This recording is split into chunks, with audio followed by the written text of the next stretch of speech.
13 vjeçaria shqiptare vdes në New York gjatë Subway surfing. Drita Troze lulet me lotë mbushën shtëpinë funerale në Bronx ku 10 persona u mblodhen për t'i dhënë lamtomirën e fundit Eba Morinës, 13 vjeçare shqiptare nga Manhattani, që humbi jetën në një tragjedi në metron e New York.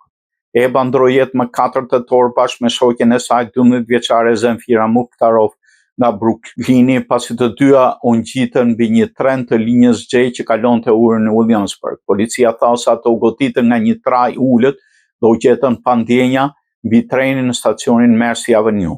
Pak ditë më vonë, mbi 100 persona u mblodhen në Farenga Brothers Funeral Home, ku arkivori i bardhi i Ebës ndriçoi nga Drita Troze rrethuar me lule dhe foto nga familja e saj.